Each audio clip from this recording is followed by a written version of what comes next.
안녕하세요. 송태진 노무사입니다. 자, 그러면 본격적으로 최저임금법부터 개정 내용을 한번 살펴보도록 하겠습니다. 자세한 내용은 다음 슬라이드부터 설명을 드릴게요. 올해 최저임금법이 개정이 되었습니다. 작년에 최저임금이 9,160원이었는데 올해 9,620원으로 인상이 되었어요. 보니까 약 5% 정도 인상이 된 것 같습니다. 생각보다 많이 인상이 되었는데 이렇게 인상이 되어서 많은 분들이 좀 부담이 느낄 수도 있을 것 같긴 하지만 그래도 최저임금법은 어기게 되면 굉장히 처벌이 세기 때문에 잘 지켜주시면 좋을 것 같아요. 자, 이거를 월급을 기준으로도 함께 고시가 돼요. 고용노동부 고시가 나오는데 일주 40시간 그리고 월 209시간을 기준으로 했을 때 작년에는 191만 4,440원이었습니다. 그런데 올해는 똑같은 시간을 기준으로 했을 때 201만 580원으로 나오게 되었죠.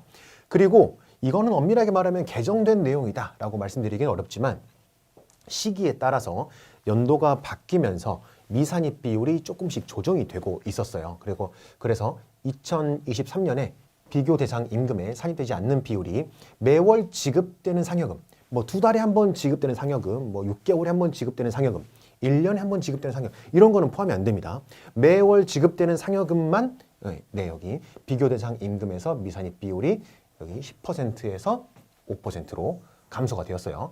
여기 제가 10만 529원이라고 써놨는데 이거를 기준으로 한 거예요. 일주 40시간 그리고 월 209시간을 기준으로 했을 때 5%에 해당하는 금액이 10만 529원이 되는 겁니다. 자, 그리고 현금성 복리후생비도 2%에서 1%로 감소가 되었습니다. 네, 최저임금법 준수를 잘 해야죠. 준수를 해야 됩니다. 최저임금법을 준수를 하려고 하는데 준수하는 방법에 대해서 근로 형태, 임금 형태에 따라서 고민하는 게 조금 달라질 것 같아요. 보겠습니다. 먼저 임금 형태는 크게 3가지가 있을 것 같아요. 고민하시는 게. 먼저 시급제. 시급제는 말 그대로 내가 시간당 받는 금액이 9,620원보다 높은지 낮은지, 우리 직원에게 주는 시급이 9,620원보다 높은지 낮은지만 보고 최저임금 위반 여부를 판단하시면 됩니다. 준수를 할 수가 있어요. 시급제에 대한 준수 여부는 어렵지 않습니다. 자, 그리고 또 많이 쓰는 임금 형태가 일당제가 있죠. 일당제도 어렵지 않을 것 같아요. 하루에 8시간 일하고 그리고 8만 원 받기로 했어요. 그럼 시급은 10,000원이 되겠죠.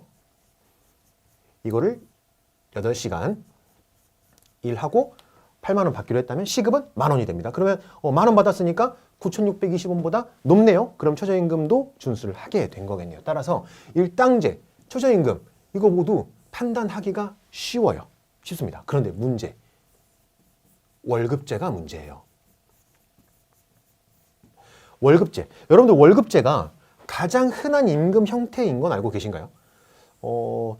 대부분의 사람들은 제 주변에서 보더라도 어렸을 때 아르바이트 하는 그런 경우를 제외하고는 지금 대부분 친구들이 연봉계약을 해서 그걸 12분의 1로 나누어 가지고 월급을 받고 있습니다. 그런데 여러분들 월급제가 좀 이상하다는 생각은 안 해보셨나요?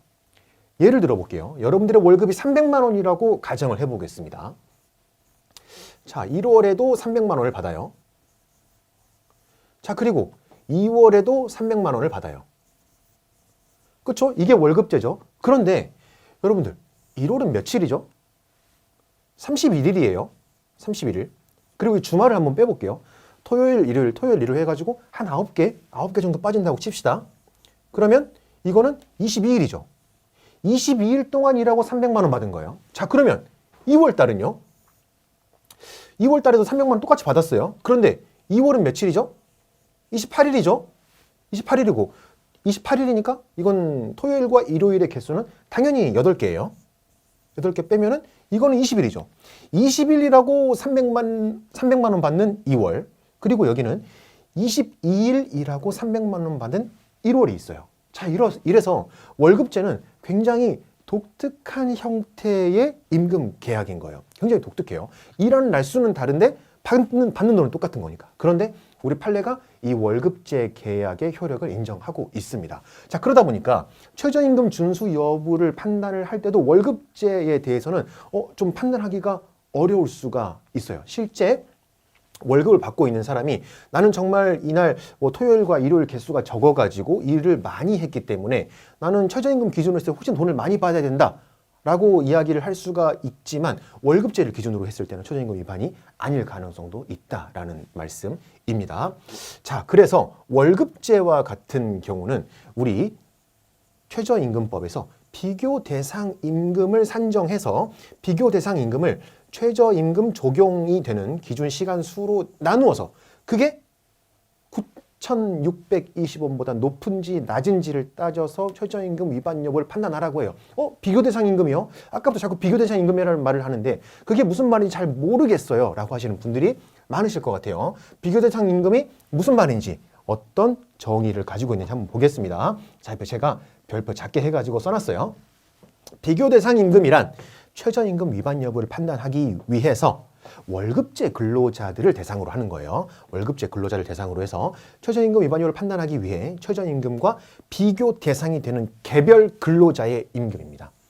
개별 근로자 임금이에요. 모든 근로자들마다 본인이 받는 임금의 구성 항목, 임금 액수에 따라서 개별 근로자 모두 다 비교 대상 임금이 다 다를 수가 있다라는 겁니다. 자, 그러면 월급제와 같은 경우는 비교 대상 임금을 다 개별적인 근로자마다 산정을 해가지고 그리고 그 비교 대상 임금을 월에 최저임금이 적용되는 근로시간 수로 나누어서 그 사람의 시급을 계산해서 그게 9,620원보다 높은지 낮은지를 따져서 위반 여부를 판단하는구나 라는 것까지는 설명을 드릴 수가 있을 것 같아요. 자, 그러면 월급제 근로자들의 최저임금 위반 여부를 판단하려면 비교 대상 임금을 계산을 해봐야겠죠. 비교 대상 임금 계산을 해야지 위반 여부를 판단할 수가 있습니다. 어떻게 계산이 되는지 한번 볼게요.